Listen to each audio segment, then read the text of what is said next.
বৈশাখ মাসের ঠান্ডা ঠান্ডা ঝড় বৃষ্টির দিনে আমি আরেকটি রান্না নিয়ে হাজির হয়েছি বন্ধুরা।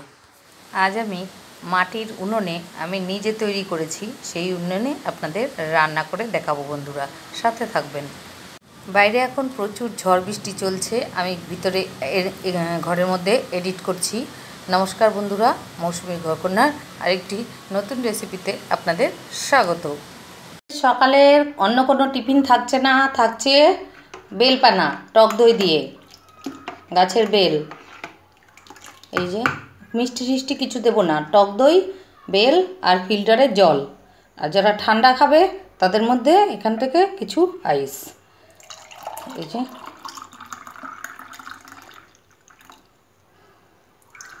এই খেলে আর সকালবেলা কিছু খেতে লাগে না, পেট ভর্তি হয়ে যাবে। এই যে এই হচ্ছে আজকের সকালের টিফিন। আজকের রান্নাতে থাকছে এই যে আমার নিজের গাছের পুঁই শাক, এক্ষুনি কেটে নিয়ে এলাম, এক্ষুনি কেটে জল দিয়ে ধুয়ে নিয়ে এসেছি। পুঁই শাক রান্না করব, কুমড়ো, আলু, বেগুন, এই যে গাছের টমেটো, গাছের কাঁচা লঙ্কা, এই দিয়ে আজকে এই যে পুঁই শাকের তরকারি রান্না করব। পুঁই শাক কেটে নিয়েছি, পুঁই শাক, টমেটো, আলু, কুমড়ো, বেগুন, কাঁচা লঙ্কা, এদিকে নারকেল কুচি করে নিয়েছি পেছনটা ছাড়িয়ে, আর কটা বাদাম নিয়ে নিয়েছি। চলুন এবার রান্না করি বাইরের কাঠের উনুনে। চলে এসেছি রান্নাঘরে, আগুন জ্বালিয়ে দিয়েছি। এপাশে ভাতের মানে গরম জল বসিয়েছি, রান্নায় যে গরম জল লাগে সেটা এখান থেকে হয়ে যায়, তারপরে শেষে চাল দিয়ে ভাত করে ফেলি। আর এপাশে কড়াই বসিয়ে দিয়েছি, এই যে। আর এগুলো তো দেখালামই, পুঁই শাক রান্না করে নিচ্ছি। কড়াই গরম হয়ে গেছে, আমি তেল দিয়ে দিয়েছি। তেল গরম হয়ে গেছে, প্রথমে আমি বাদামগুলো ভেজে নিচ্ছি।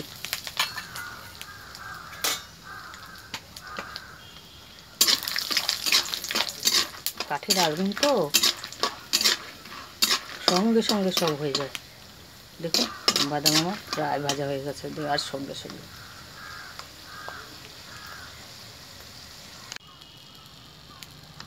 বাদাম এই যে ভাজা হয়ে গেছে। এবারে যে নারকেলটা ভেজে নিচ্ছি, দেওয়ার সঙ্গে সঙ্গে ভাজা হয়ে যাচ্ছে। একটা লোহার কড়াই, তারপরে কাঠের জাল।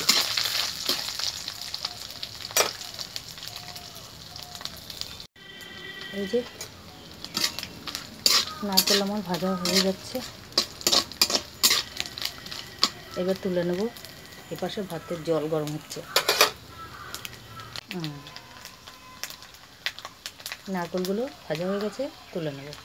নারকেল ভাজা তোলা হয়ে গেছে, এবার ওই তেলের মধ্যে একটা শুকনো লঙ্কা আর 5 ফোড়ন দিয়ে দিয়েছি। দেওয়ার পরে এবার কেটে রাখা সবজির মধ্যে প্রথমে আলুটা একটু শক্ত থাকে, তাই আলুগুলো আগে দিয়ে দিচ্ছি।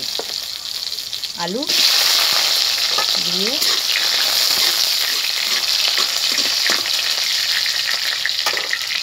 এবার একটু কুমড়ো,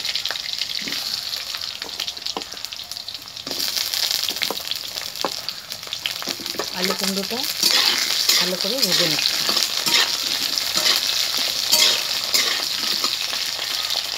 নুন হলুদ পরে দেবো।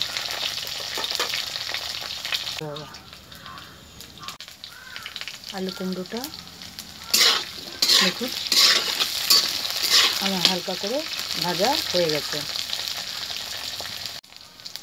এবার অল্প করে হলুদ দিয়ে দিলাম। এবার আমি বেগুনগুলো দিয়ে দিচ্ছি, সঙ্গে কাটা পুঁই শাকগুলো আর কাঁচা লঙ্কা সব দিয়ে দিচ্ছি। এই দিয়ে আরেকটু কষিয়ে নেব। আলু কুমড়োটা আগে একটু কষিয়ে নিলে কী হয় হচ্ছে আলু কুমড়োটা একটু শক্ত থাকে তো, আর পাতাগুলো নরম, তাই এবার সবগুলো ভালো করে কষিয়ে নেব। উনুনটা ভালো করে দেখাচ্ছি, এই যে উপর দিয়ে দেখতে থাকুন। একসঙ্গে দুটো রান্না আমার হয়ে যায়, মানে একটা তরকারি মাছ আর ভাত হয় তো, আমার 1 ঘন্টা 1.5 ঘন্টা কিন্তু সব রান্না হয়ে যায় গুছিয়ে নিয়ে বসলে। আলু কুমড়োটা দেখুন আমার হালকা করে ভাজা হয়ে গেছে। মশলাগুলো দেখুন আমার কষানো হয়ে গেছে।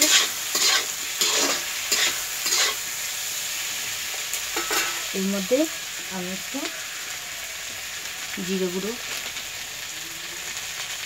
অল্প করে আর লবণ দেব শেষে, দিয়ে আরেকটু কষিয়ে নেব।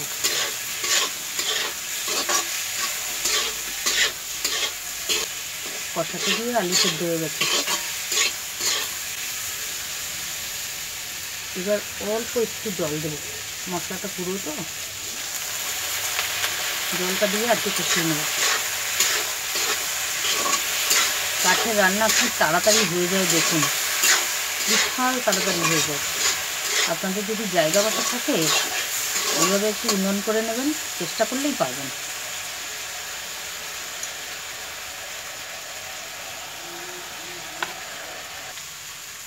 সবজি আমার কষানো রেডি।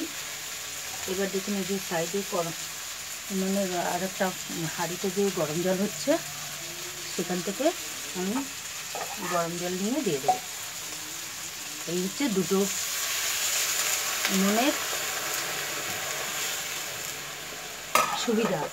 একটা জল বসিয়ে দেবেন, গরম হতে থাকবে, একটা রান্না করে গরম জল দিয়ে দেবেন, তারপরে জলটা দিয়ে সব রান্না হয়ে গেলে ওই গরম জলের মধ্যে চাল দিলেই ভাত হয়ে যাবে।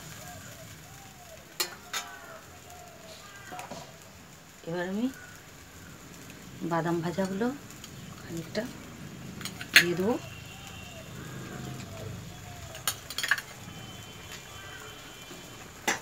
আর নারকেল ভাজাগুলো দিয়ে দেবো। নিরামিষ নারকেল দিয়ে পুঁই শাক দিয়ে এইভাবে রান্না করবেন বন্ধুরা, দারুণ লাগবে খেতে।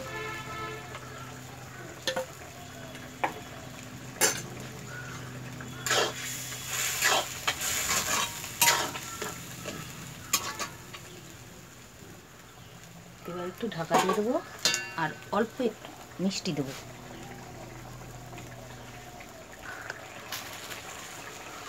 একটুখানি মিষ্টি দিয়ে দিলাম অল্প করে। উনুন ভালো করে জ্বালিয়ে তারপরে রান্নাটা বসালে রান্নাটা কালো হবে না একদম। কারণ প্রথম রান্নাটা একটু কাঁচা হয়েছে মনে হচ্ছে। এবার ঢাকা দিয়ে দেবো।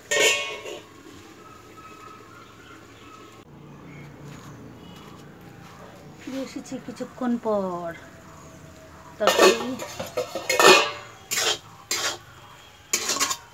সব সেদ্ধ হয়ে গেছে।